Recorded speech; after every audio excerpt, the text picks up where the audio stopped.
real. Here's exactly what you need to know, and fast. First, forget answering the questions from beginning to end. Your goal? Speed. I am speed. What you want to do is go through each module with a first pass and aim for about a minute per question and flag the questions you're skipping to come back to, just to make sure that you are taking a quick guess on each one as you go through, just in case you don't get that chance to come back. Point here is that when you start to overthink, literally act like it never happened, take your first gut guess, flag the question, and move on. Your only job for this first pass is to grab every point possible by knocking out all the easy questions. Why? Because if you get stuck on a tough or time-consuming question, which you literally might get wrong anyways, you'll run out of time for all the easy points that you could have grabbed. Now, the way to get your speed up is to practice constantly, and I mean seriously, if you have more than a day before your SAT, I suggest that you practice daily and aim for nailing the right answers in the least amount of time. And I cannot recommend this enough, more on this later, but while I'm talking about practice, go to the link down below and grab yourself a free premium account on Linus where you can practice with thousands of SAT questions like you're playing a game, plus you'll get to watch your speed, see the actual concept behind each SAT question, and so much more. First 1,000 people are getting free premium accounts right now, so go and grab yours with the link down below, and fast. Now, sometimes you can already tell that a question is going to take way too long, or sometimes you're just not going to know how to solve a given question and you're going to have to flag it, guess, and move on. But when you do, you want to give yourself at least 15 seconds before you guess an answer, and here's why. So College Board actually times how fast you answer every single question, and if you answer too fast, they're going to know that you're guessing and they're not going to give you any credit for it. So if you're guessing too quickly, you might as well just kiss that chance goodbye of getting those maybe points, just goodbye. So now for the traps. There are going to be quite a few of them on this test, and I'm going to go over some of these right now, so stick with me and pay attention. So College Board does not want to make their correct answers obvious. I mean, of course, this test would be like ridiculously easy, right? So this means that there are going to be lots of answers that look correct but are actually wrong because they solved the wrong problem, or they answered the wrong question, or they did the wrong math. The exact things that you are going to think are correct. So, super important tip, as you go through, pay attention to detail. Otherwise, you're going to fall into these traps and just be giving up all those points. So here is an example. The question gives you information in one unit of measure, but asks for the answer in another unit of measure. So you might sit there and be like, okay, this is easy, but then on top of that, notice how it's asking for something squared or cubed. So you might just sit there and go, okay, I just need to multiply 5 by 12, you'll get 60, and there it is, the wrong answer. You did the wrong math. The actual answer would be 8,640. Paying attention to details on the SAT is critical. So whenever you see a question, whether it's on the math section or the English section, your first job is to understand what exactly are they looking for, and is there a trick or trap in the details. Here's another trap. Most students are going to see easy math like this and they're going to think, whoop, I've got this in the bag. They'll immediately go, okay, so 10 minus 8 is 2, 5 times 2 is 10, 10 divided by 10 is 1. Hopefully they don't think it's 0, but there it is again, the trap answer. But if you carefully follow the simple rules of BODMAS or PEDMAS, PEMDAS, whatever you call it, then you know that you have to solve parentheses first. So 10 minus 8 is 2, and now you have 10 divided by 5 multiplied by 2, which you have to solve from left to right. So the correct answer here is actually 4. Some other quick traps to look out for are 1, graphs that don't start from 0, like the origins do not always start from 0, 0. 2 is that some answers are taking words from passages out of context and they are wrong. And by the way, the height of a pyramid is not equal to the height of the triangle that makes up its side.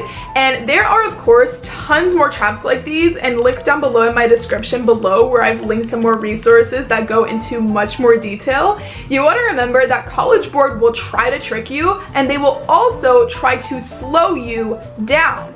How? There will be problems with a ton of irrelevant information that is literally just there to make things look complicated and just to waste your precious time.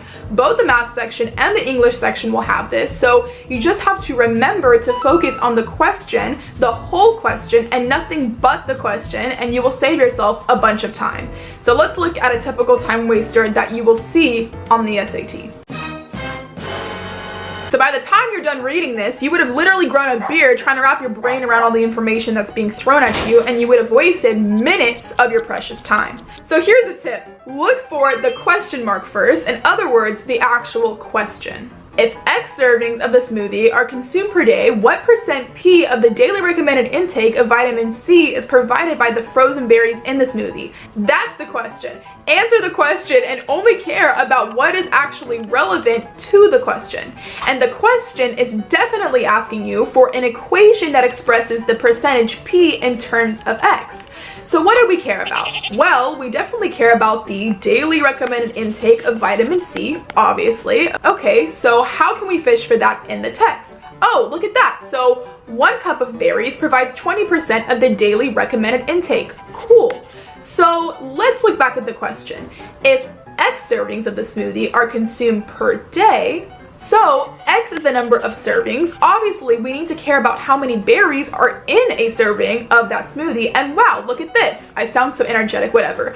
Each serving of the smoothie contains a half a cup of berries. Cool, that's like half of that 1 cup of berries, which is that 20%, right? So then a serving contains a half of 20%, which is literally 10%. So 1 serving X will provide 10% of vitamin C when X is 1, P is 10. So that means the correct answer choice is P equals 10X. That is literally all we needed to get to the right answer, but now look at all of this irrelevant information. The recipe calls for 1.5 cups of frozen berries, 1 cup of yogurt, and a half a cup of orange juice. Each cup of yogurt contains 150 calories. Each cup of orange juice contains 110 calories. All of this information is irrelevant and is just there to confuse you and waste your time. I mean, that's great that I now know how to make a fruit smoothie, but like, what good is it if I can't even get the answer right on the SAT? Now, there are similar time wasters on the English section too. Lots and lots of texts and passages where if you just focus on the question first, you will save yourself a lot of reading. So once again, do it like the pros and don't waste time on these speed traps. And speaking of speed again, let's talk about Desmos. You people are allowed to use tools, okay? Your calculator, Desmos, actually use them. When Desmos can give you the answer to something quickly, use it. I mean, you're not gonna get a trophy for being able to answer the question by hand. In fact, you're gonna be docked for it because you will be losing time, which once again means more points that you're just gonna be leaving at the table for free. Notice how I said when Desmos can give you the answer quickly. The most important thing you need to know about Desmos is when to use it and when to absolutely not use it, because in some cases it will save you time and in other cases it will waste your time. So let's play a little rapid fire game of when do you use Desmos? This is why I'm not hired for Jeopardy. Okay, so system of equation problems like this. Yes, single variable equations. Finding points on a circle, finding the center of a circle, vertex of a quadratic equation, no solution linear equations, simplifying a messy algebraic expression, word problems that deal with proportions, ratios, etc. Oh, that had like a kick to it. I mean, you get the idea. It is really helpful to be able to identify a type of problem and immediately know whether you can solve it using Desmos or by hand. By the way, about 1/3 of SAT math problems can be easily solved with Desmos. Think about all the time that you could be saving, which you will seriously need for all of those complex, hard math problems that you will need to solve in that, final boss battle. That wasn't even funny. Oh well. Please learn all the math formulas. Literally go memorize them. So once again, you're not wasting precious time looking at that reference sheet. Literally every second counts on this thing. So save yourself from this time trap. Knowing the formulas will not only help you solve problems without having to refer to formulas, but it will also help you identify a formula when you see one. Like right here, you will instantly be able to tell, oh yeah, hi, this is a circle, which means that this is the radius. All right, now for the English. So I already have some videos on this covering some details, but the general guideline is 1, learn all the grammar rules, people. Okay, this one is obvious, and if you do not know all the rules going in, you're literally just, again, leaving points at the table for free. Why? For vocabulary, okay, I know that there's no like perfect hack for this because there are so many words that could be used on this test, and some recommend going and learning all the root words, and I'm a bit, to be honest, ambivalent on that one because once again, you have to go learn so many roots, and then you have to spend time deciphering what a word means based on that root, and God forbid you can't exactly recall whether the root means this or that.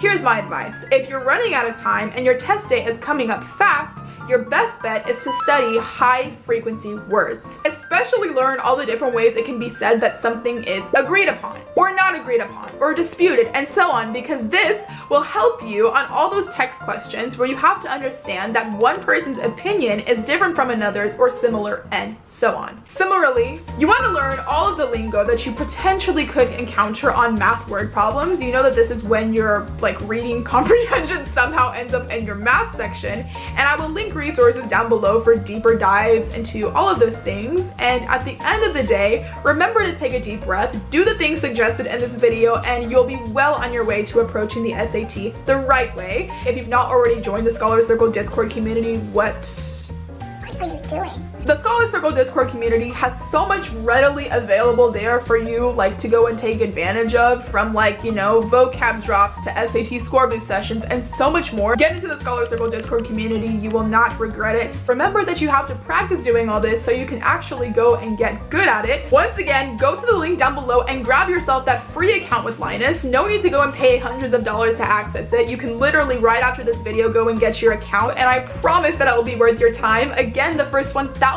people are getting that free premium tier. Guys, this is literally a gold mine for SAT takers, so do not miss out.